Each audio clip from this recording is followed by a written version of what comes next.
बिस्मिल्लाहिर्रहमानिर्रहीम, अस्सलाम वालेकुम। रज़ा सैयद इस्लामाबाद से प्रोग्राम कैपिटल टुडे के साथ हाजिर खिदमत है। उम्मीद है आपका आज का दिन अच्छा गुजरा होगा। नाज़रीन, तकरीबन एक साल मुकम्मल होने वाला है। गोया 5 अगस्त को पूरा एक साल हो जाएगा। भारत की जानिब से उठाए जाने वाले वो मावराए आइन और मावराए अखलाकियात इक़दामात के जिसके अंदर ख़ुद उन्होंने अपने ही आइन को एब्रोगेट किया, आर्टिकल 370 और 35A को रिपेल किया, जिसके नतीजे में मकबूजा कश्मीर, जिसको भारत के आइन के मुताबिक कुछ इस्तिस्ना हासिल था बाज़ उमूर और बाज़ मामलात के हवाले से, यह खुसूसी स्टेटस हासिल था, उसको ख़त्म कर दिया गया। और मकबूजा कश्मीर के स्टेटस को जिस तरह गुजरात या मुंबई जैसी रियासतें भारत के अंदर मौजूद हैं, बिल्कुल उसी तरह उसको एक फ्री फॉर ऑल रिपब्लिक बनाने का इक़दाम का ऐलान किया। याद रहे कि नरेंद्र मोदी ने अपनी इंतखाबी मुहिम, जिसमें वो कामयाब हुए पिछले इंतखाबात में, उसमें पहले से ये वादा कर रखा था अपने वोटर से कि वो जब पावर में आएंगे, इक़्तिदार में आएंगे, तो वो कश्मीर के साथ यही सलूक करेंगे। मोदी साहब अपने वादे के पक्के साबित हुए, अपनी बात के सच्चे साबित हुए और जो उन्होंने कहा उसको करके भी दिखा दिया। गोया कश्मीर में एक साल से लॉकडाउन जारी है, कोई फ़र्क नहीं पड़ता। नरेंद्र मोदी साहब की जो कैफियत है और जो उनकी सियासत है, उसमें कोई फ़र्क नहीं पड़ा। बज़ाहिर ऐसा लगता है कि वो कश्मीर की मदद से अपनी तमाम तर डोमेस्टिक फेलियर्स को कवर अप करते चले जा रहे हैं। 56 इंच का सीना बताते हैं। ये दुनिया का वाहिद सरबराह मुमलिकत है, सरबराह हुकूमत है, जो अपने सीने की पैमाइश बताता है। किस किस्म का आदमी है नरेंद्र मोदी, ये तो यकीनन भारत की एक बदकिस्मती है कि उनके सर पे एक ऐसा जनूनी शख्स सरबराह हुकूमत के तौर पर मुसल्लत हो चुका है कि जो अपनी 56 इंच की छाती को लेकर चीन के फ़ौजियों से जूतों से और लातों से और डंडों से पिटने के बाद भी अपनी रविश छोड़ने को तैयार नहीं है। कश्मीरियों के ऊपर मजालिम अपनी इंतहाओं को पहुंच रहे हैं। कोविड जैसी ख़तरनाक वबा के बावजूद कश्मीर के लॉकडाउन में कोई नरमी नहीं की गई। क्या तरजीहात है नरेंद्र मोदी की, और किस बात का नरेंद्र मोदी के अंदर ये घमंड है कि वो एक के बाद एक इक़दामात करता चला जा रहा है और कोई उसको रोकने पूछने वाला नहीं है। हमारे साथ मौजूद हैं इस वक्त जनरल रिटायर्ड गुलाम मुस्तफ़ा साहब, सीनियर तज्ज़ियाकार की हैसियत से मवासलाती राब्ते पर, जबकि स्टूडियो में मौजूद हैं मोहतरम जनाब अज़ीम चौधरी साहब, सीनियर सहाफ़ी और तज्ज़ियाकार। तहरीक इंसाफ की नुमाइंदगी अब से कुछ देर के बाद हमारे शो में होगी। जन साहब से मैं पहला सवाल करना चाहूँगा। जन साहब, ये दुनिया का वाहिद सरबराह हुकूमत है जो अपनी छाती का साइज़ बताता है, तो ये तो डोनाल्ड ट्रंप से भी कुछ बहुत ज़्यादा आगे की शख्सियत लगते हैं नरेंद्र मोदी साहब, क्या कहेंगे?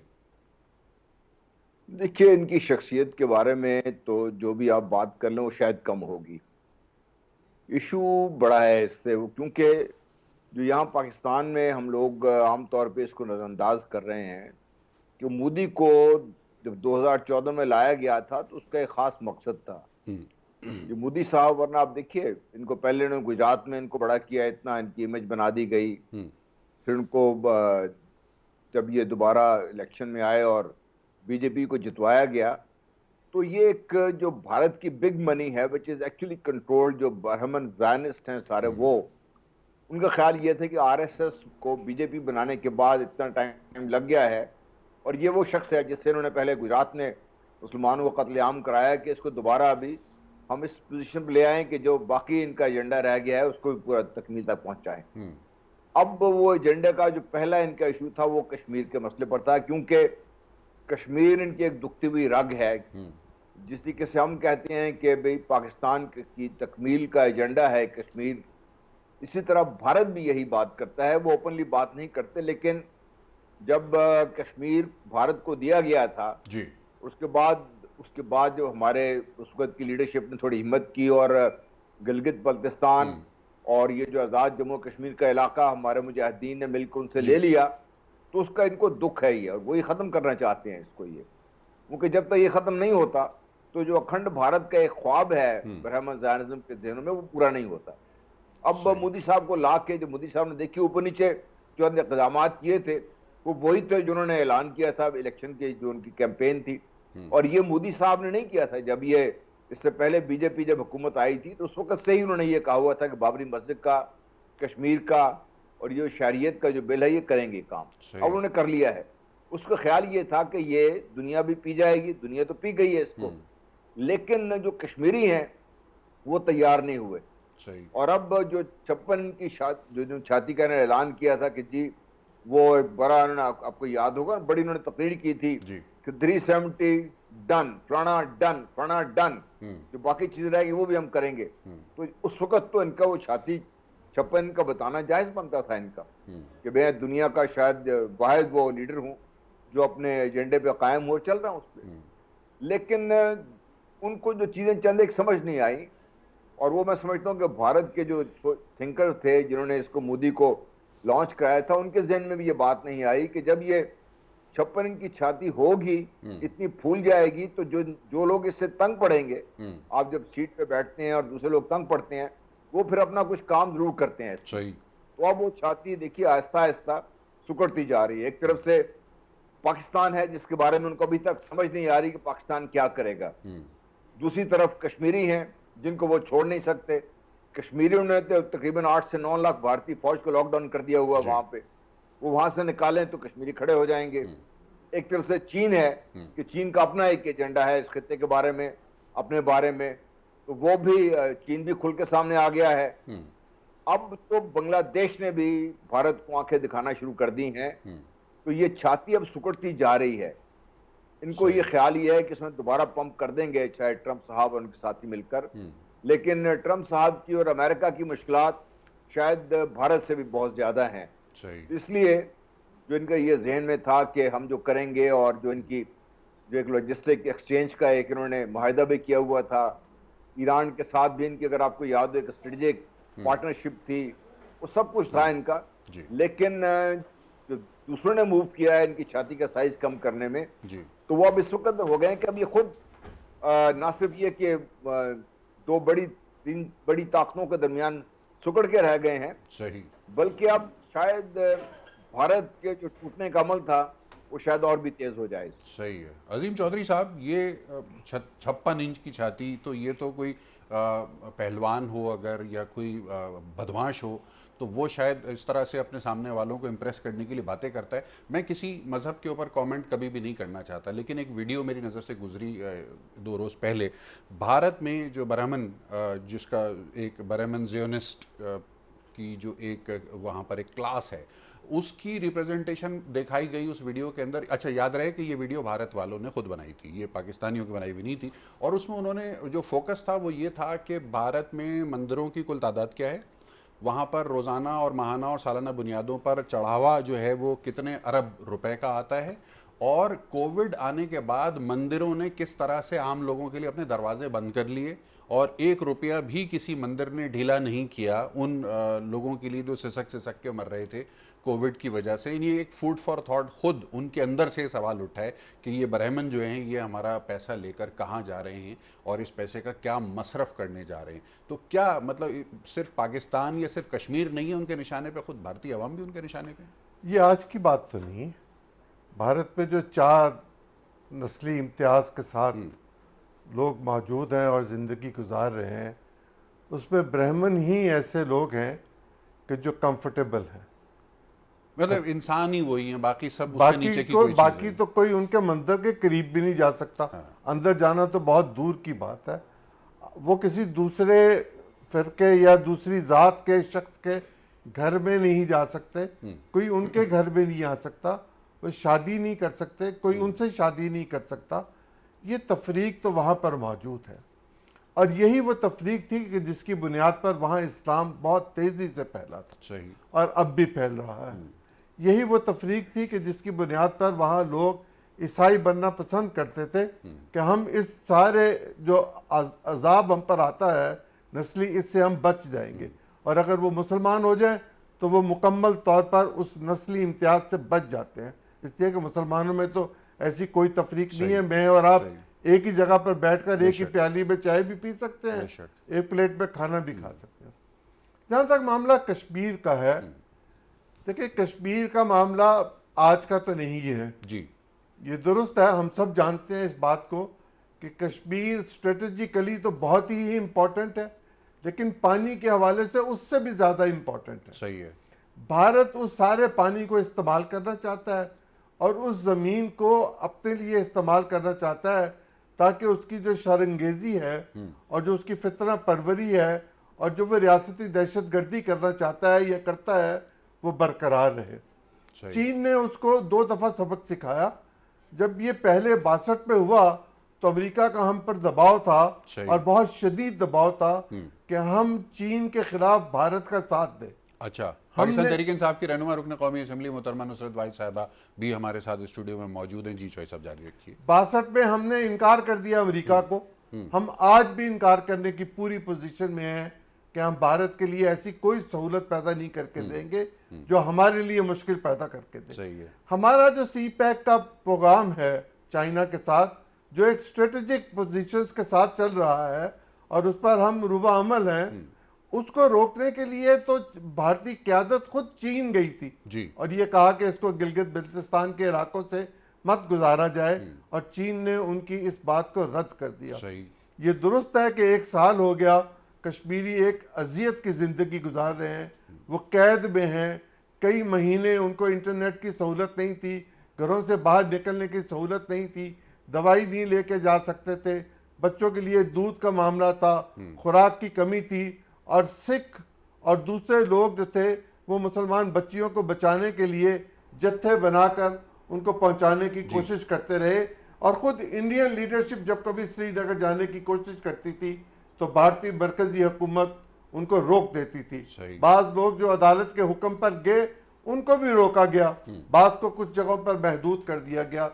आप एक तवील अरसे तक जुल्म और बर्बरियत और जबर के साथ लोगों को अपना गुलाम नहीं बना सकते और मुसलमान तो गुलाम पैदा ही नहीं हुआ बेशक, और वो अपनी आज़ादी के लिए जद्दोजहद कर रहे हैं। अभी अली गिलानी साहब ने जो ऐलान किया है 5 तारीख के लिए कि वहाँ मुकम्मल स्ट्राइक की जाए, आप देखिएगा कि वो मुकम्मल स्ट्राइक होगी, कश्मीर में लब्बैक की आवाज़ उठेगी और लोग अपने लीडरशिप के साथ चलेंगे और भारतीय हुकूमत को फिर बावर कराएंगे कि हम आपके साथ नहीं जा सकते, आपके इंतखाब को नहीं मानते, आपकी रियासत की उस बालादस्ती को नहीं मानते, ये 370 का जो सिलसिला था इसको नहीं मानते, 35A को नहीं मानते, हम अपनी ज़मीनें नहीं बेचेंगे, हम यहाँ पर डेमोग्राफी तब्दील नहीं होने देंगे और अगर आपने इसकी कोशिश की तो उस पर मज़ामत होगी और जब मज़ामत होगी और उस मज़ामत के नतीजे में वहाँ जोर लगाया जाएगा, रियासती जोर लगाया जाएगा, तो नौजवान बहुत है वहाँ जो बुरहान वानी का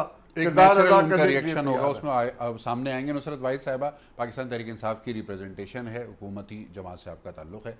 इस वक्त कश्मीर की सूरत हाल 1 साल, इस नए स्टेटस को का 1 साल कि जो गुज़िश्ता साल 5 अगस्त के इक़दाम से नरेंद्र मोदी ने कायम किया था, इसमें अब हुकूमत पाकिस्तान की क्या पोजीशनिंग है और हम किस तरह से अपने कश्मीरी भाई बहनों की मदद करने के लिए किस हद तक कमिटेड हैं?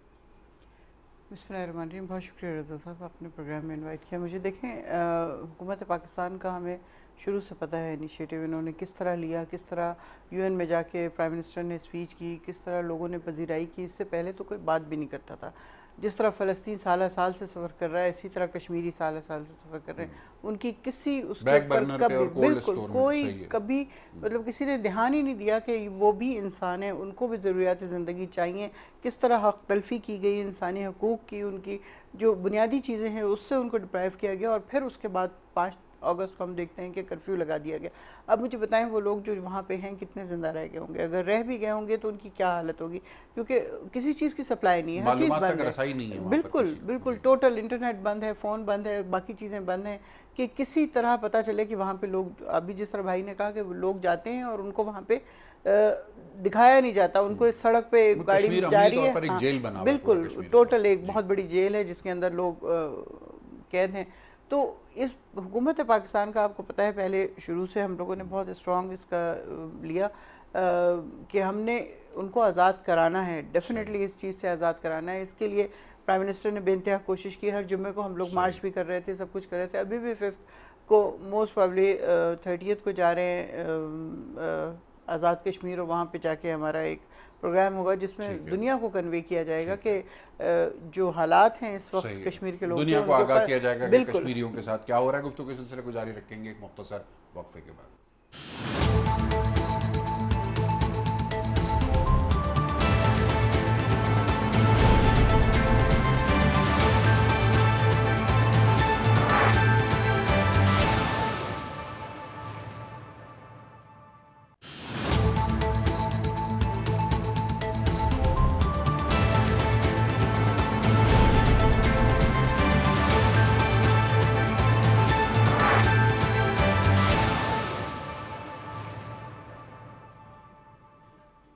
वक्फे के बाद खुशामदीद हमारे साथ मौजूद हैं जनरल रिटायर्ड गुलाम मुस्तफ़ा साहब। जनरल साहब, एक लाइन लिखी हुई है मेरे सामने कागज़ पे और बड़ी अजीब सी लाइन है। लिखा है कि नैब कानून तरमीम कमेटी बेशतर अरकान ख़ुद भी नैब ज़दा हैं।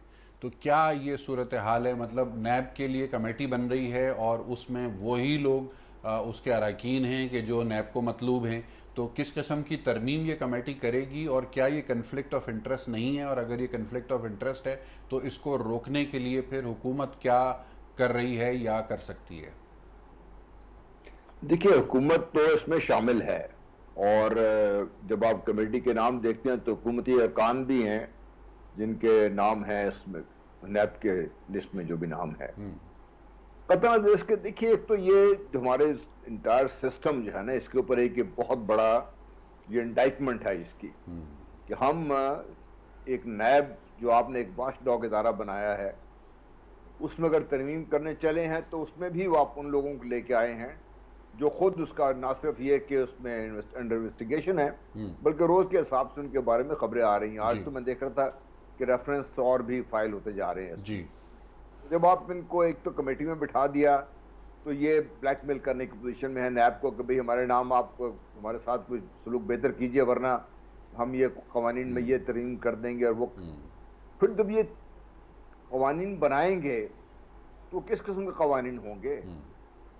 देखिए, मैं तो फ्रैंकली स्पीकिंग, बाकी मेरे दोनों साथियों का तो मुझे अंदाजा नहीं है क्या बात करेंगे, लेकिन मैं बहुत अरसे से ये बात कर रहा हूँ कि ये हमारा इंटायर सिस्टम इसके अंदर गल सड़ चुका है। इसको अभी इसमें इस्लाह की गुंजाइश नहीं है। एक लेवल तक आप जो है ना उसको उठा के खड़ा कर सकते हैं, लेकिन फिर आप वक्त आता है कि आपको सारी कुछ इमारत को गिरा के, क्योंकि उसको सही करने के आपके पास कोई और रास्ता नहीं रहता, आपको नई जो है वो सोच के साथ, नए लोगों के साथ, बेहतर लोगों के साथ आपको सामने लेके आने पड़ते हैं। कोई भी आप देख लीजिए सिस्टम। और ये जो इंसान का बना हुआ सिस्टम है जिसको हम सो कॉल्ड डेमोक्रेसी है, ये तो अभी डेमोक्रेसी बन के रह गई है। इसकी भी लाइफ में समझता हूँ ओवर हो चुकी हुई है। ना सिर्फ पाकिस्तान में, भारत में देख लीजिए आप, देख लीजिए अमेरिका क्या कर रहा है। और अमेरिका में तो बाकायदा उनको तो अब ये लग रहा ये है कि जो उनका सिस्टम है अब वो बाकायदा चैलेंज हो गया है चाइना से। चाइना का अपने एक अलग सिस्टम है जिसके साथ वो काम कर रहे हैं। तो पाकिस्तान को भी अपने जो मारूजी हालात हैं उनके मुताबिक बैठ के सोचना पड़ेगा।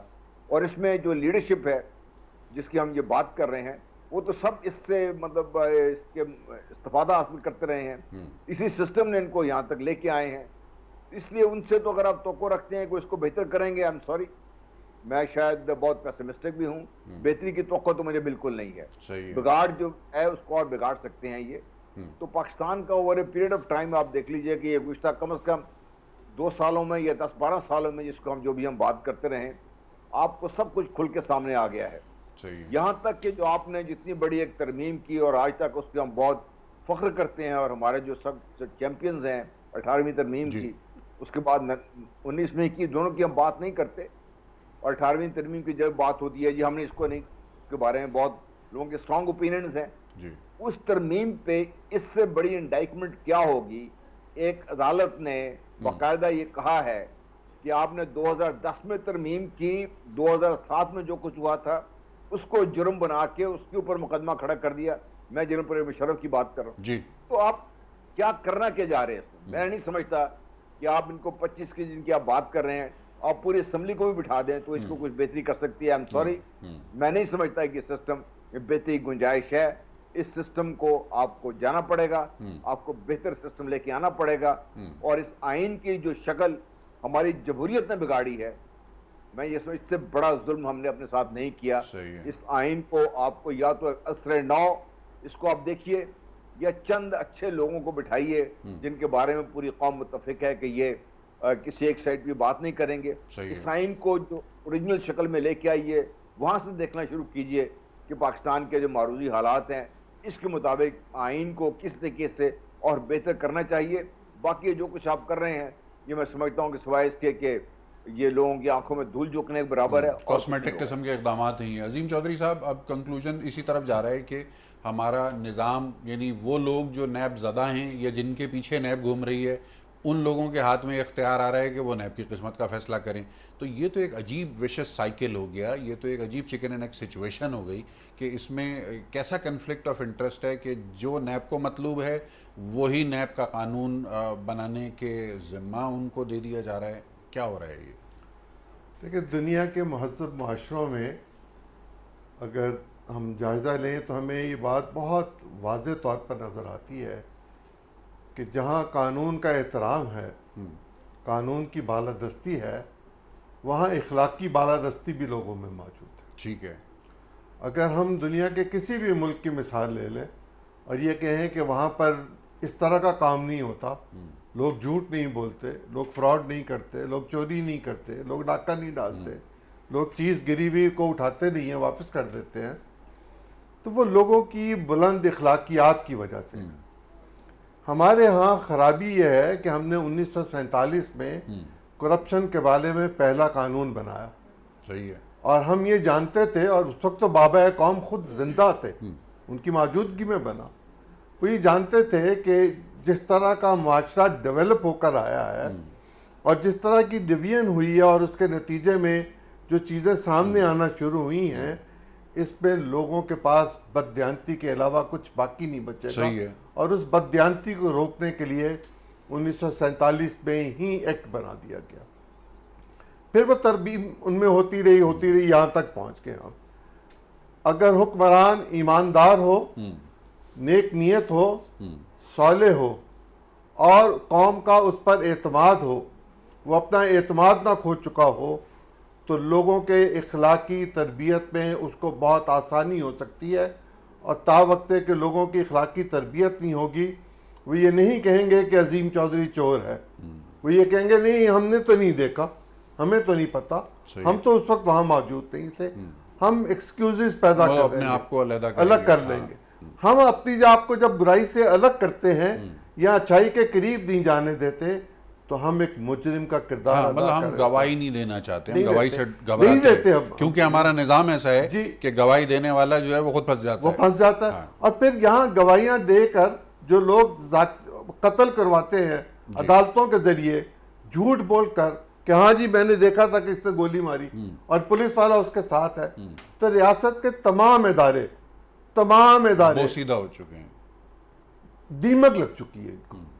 और ये गिर सकते हैं अगर इनको ईमानदारी से, सलीके से, तालीम याफ्ता तरीके से, बाइखलाक होकर, बाकिरदार होकर और ये सोच कर कि हम जिम्मेदार हैं, इनको ठीक करने की कोशिश नहीं करेंगे। वकीलों की कमाई कानूनी मुशगाफियों में छुपी हुई होती है। सही कहा। और वो अदालतों में मुकदमे जीतते कानूनी मुशगाफियों से हैं। इंसाफ और कानूनी मुशगाफी में बहुत फ़र्क है। पाकिस्तान में आप कोई कानून बना लें, ऐसी क़यादत की मौजूदगी में जो इन असेंबलियों में मौजूद होती है या पहले होती थी या आइंदा होती रहेगी, पाकिस्तान में कानून से बाहर निकलने का चोर दरवाजा पहले तैयार पाकिस्तान में एहतसाब नहीं हो सके। सही है। अब नुसरत भाई साहबा, बहुत बड़ा टास्क है आपकी हुकूमत के सामने, खान साहब के सामने, और बदकिस्मती ये है कि उनके पास वो नंबर्स भी नहीं हैं कि वो रेडिकल चेंजेस कॉन्स्टिट्यूशनल ला सकें।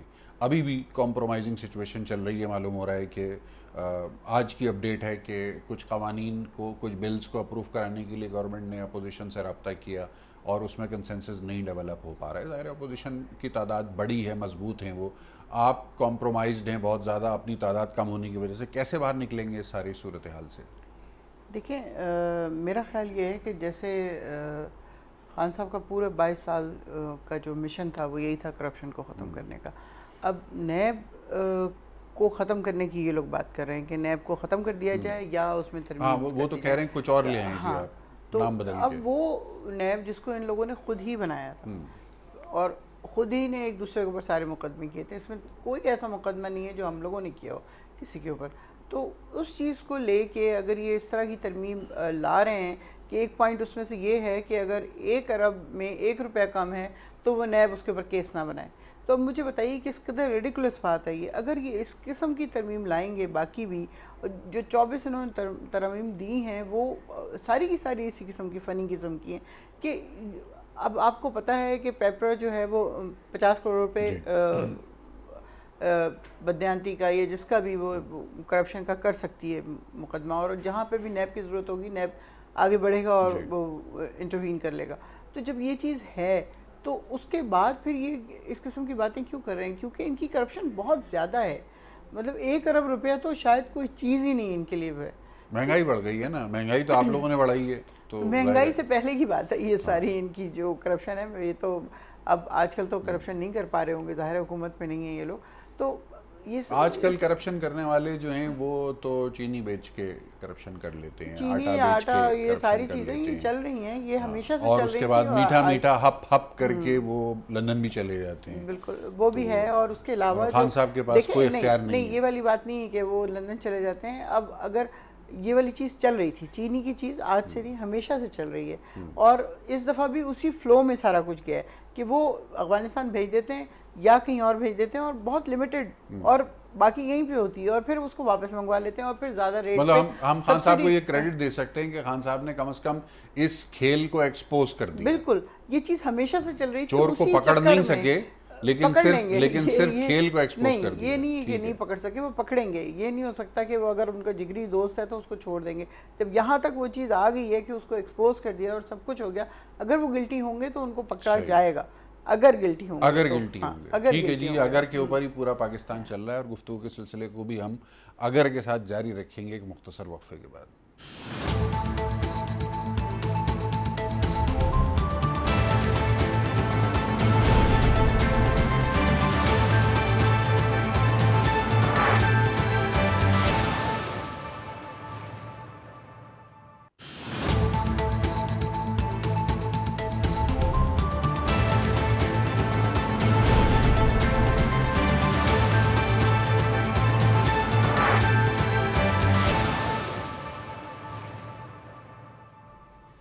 जी, वक्फे के बाद एक मरतबा फिर खुश आमदीद। जनरल गुलाम मुस्तफ़ा हमारे साथ मौजूद हैं। इख्तितामी मराहिल की तरफ हम बढ़ रहे हैं तेज़ी से। कराची बदहाली का शिकार है, 2 रोज़ से हम मुसलसल देख रहे हैं, फुटेज नज़र आ रही है हमें, नाले उबले हुए हैं, वहाँ पर सीवरेज लाइंस का कुछ पता नहीं है, और पूरा इंफ्रास्ट्रक्चर बहुत बुरी तरह से अंडर प्रेशर है। इस हवाले से बड़ी सुपरफिशियल डिस्कशंस हैं, लेकिन कुछ उमूर ऐसे हैं जिसके ऊपर अभी तक किसी चैनल पर हमने लोगों को बात करते हुए नहीं देखा। आपको याद होगा कि कराची के अंदर एक फिनोमेना चला करता था जिसको चाइना कटिंग कहते थे।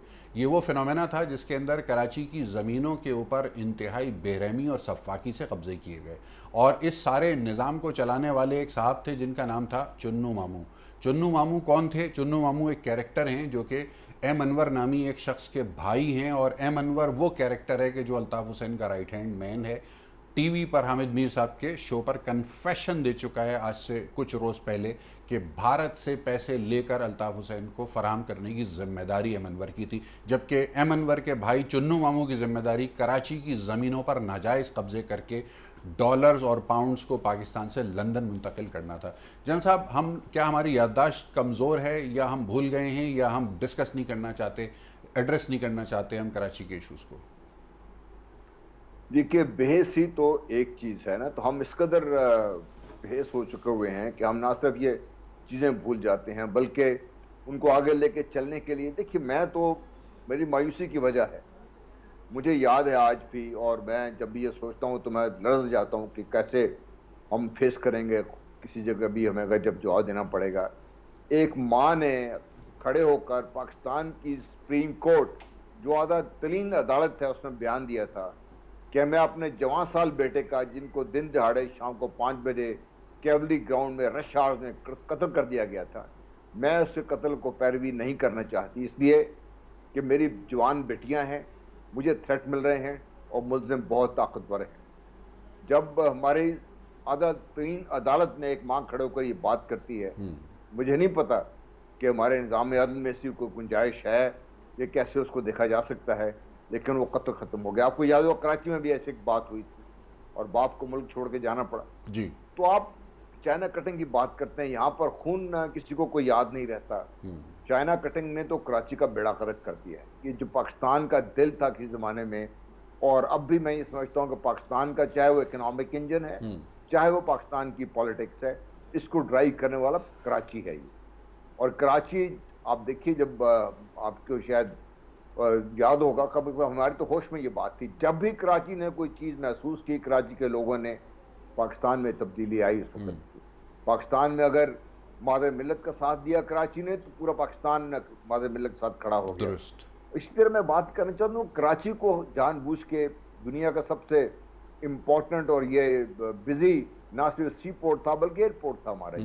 दुनिया की सब एयरलाइंस यहाँ पे आती थी। जी। कराची की इकोनॉमी में ये जो हमारी पोर्ट है ना, यहाँ पर आमतौर पे जहाज जो लंगर अंदाज होते सप्लाईज के लिए, उनकी जो वजह से जो कराची की रेल पहल थी, जो कराची को इनकम थी, वो खत्म हो गई आपकी। आपका एयरपोर्ट खत्म हो गया, आप जो सैलाब में उबलता हुआ नजर आ रहा है आपको सारा कुछ कराची में। इसका हल क्या है आपके पास? आप कुछ नहीं कर सकते। कराची डूबेगा, ये खंडर बनता जाएगा और किसी को इसकी परवाह ही नहीं है। हम सिवाय एक दूसरे का मजाक उड़ाने या ठट्ठा उड़ाने के अलावा हम कुछ नहीं कर रहे इसको। आप करेंगे भी क्या इसको, अब ये बताइए ना। इसके ऊपर पहले एक क्वेश्चन बना जिसमें हमारे बहुत मोहतरम एक हाई कोर्ट के जज साहब ने उसके ऊपर बात की, फिर सुप्रीम कोर्ट के एक जज, उनकी क़यादत में कमीशन बना। जी। आप पानी की सप्लाई का मसला तो हल नहीं कर सके।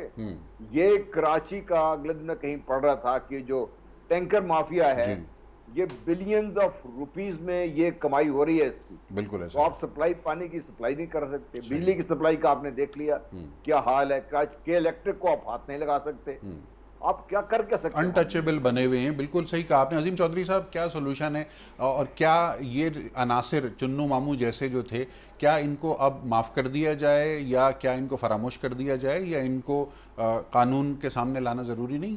देखिए ना, चुन्नू मामू तो एक सिंबॉलिक भी है अब, लेकिन इस्लामाबाद में मोहतरमा बेनज़ीर भुट्टो ने जो तकरीबन 1 खरब रुपए की जायदाद लोगों में तकसीम की स्कूलों के नाम पर, और लीजेस दी 2 रुपए सालाना के हिसाब से 12 प्लॉट्स यहाँ दिए गए। अच्छा। और F10 का प्लॉट जो है वो तो मैंने उसके पीछे में लगा, वो बेच दिया गया आगे। वो मोहतरमा नाहिद खान की बहन को दिया गया था। वाह।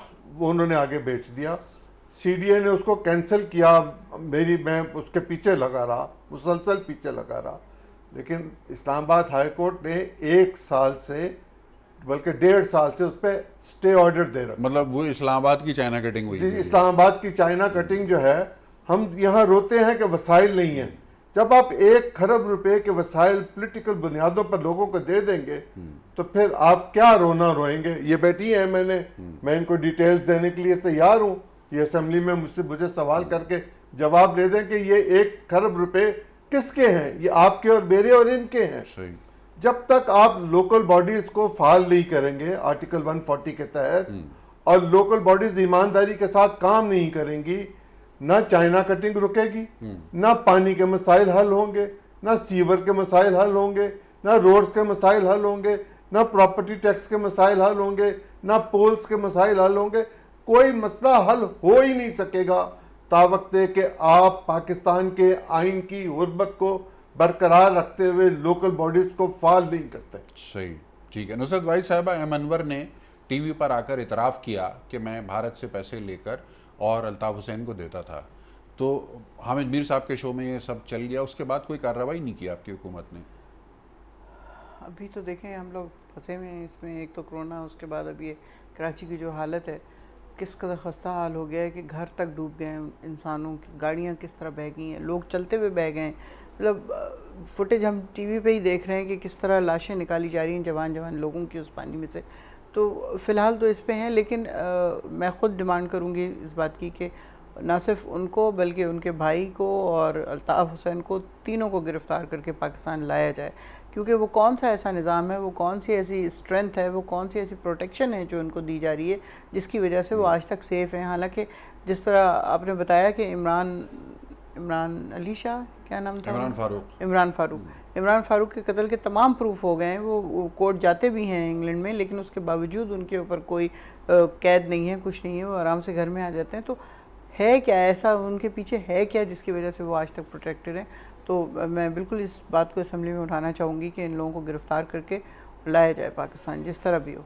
बिल्कुल ठीक है। और कराची में अमूमी तौर पर क्या सूबाई हुकूमत और वफाकी हुकूमत का ब्लेम गेम ही चलता रहेगा? कराची के लोगों की दादरसी कौन करेगा? नहीं, अब जिस तरह शिबली फराज साहब ने अपनी प्रेस कॉन्फ्रेंस में बात की थी कि अब इनफ इज़ इनफ, अब हम खुद उनसे वादा करते हैं कराची के लोगों से कि उनके मसाइल को हल करने के लिए हम खुद आगे बढ़ेंगे, क्योंकि सिंध हुकूमत को देख लिया हमने, पिछले 12 साल से कंजक्टिव हुकूमत कर रहे हैं और उससे पहले भी 30 साल बल्कि 50 साल भुट्टो की पार्टी समेत 50 साल पुरानी जमात है। तो इंशाल्लाह अब हम लोग उस तरफ चलेंगे और कराची के हालात कराची के शहरी डिजर्व करते हैं कि उनके मसाइल को हल किया जाए, रिगार्डलेस के वो वफाकी हुकूमत करे, सूबाई हुकूमत करे या शहरी हुकूमत करे, इससे कोई फ़र्क नहीं पड़ता, उनके मसाइल को एड्रेस होना चाहिए क्योंकि वो भी पाकिस्तान के शहरी हैं और बराबर के शहरी हैं। अपना बहुत ख्याल रखिएगा, कल इंशाल्लाह दोबारा आपकी खिदमत में हाजिर होंगे। कोविड की एहतियात जारी रखिए। मेहमान गिरामी का बेहद शुक्रिया, कीमती वक्त दिया हमारे नाजरीन के लिए। जी पाकिस्तान के लिए।